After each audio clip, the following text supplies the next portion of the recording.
First and foremost, it's a parent's responsibility to ensure their children are educated in the way that they see as best and most appropriate for their child. And it's important to remember that parents are ultimately responsible for their child's education and well-being, and it's parents who know their children best. And the role of government is to support parents in undertaking this amazing privilege and this great responsibility. So with this in mind, it's deeply concerning that under this code, parents won't have a choice in this very personal and very important area of learning. Right from a young age of 3 years old, the state will have that intervention with no choice of parents there.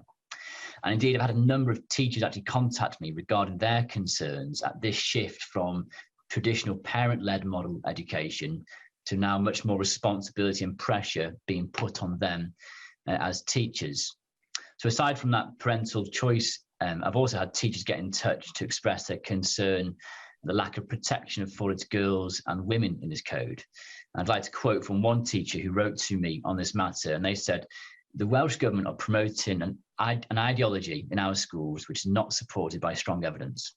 Teachers should be supported in helping to make sure that our pupils are given age-appropriate and scientifically accurate relationship and sex education.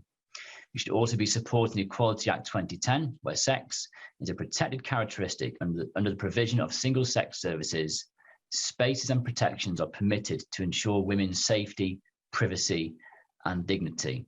There's a quote there from a teacher who wrote to me on this issue. And I think this teacher highlights a really important point, which I hope the Minister will take time to reflect on and bring back a better version of what's in front of us here today. So in light of this and my significant concern in relation to the general direction of travel and pushing aside parent-centric education, I'll be voting against this rushed and ill-thought-out code, which will take responsibility away from parents and put more pressure on our teachers.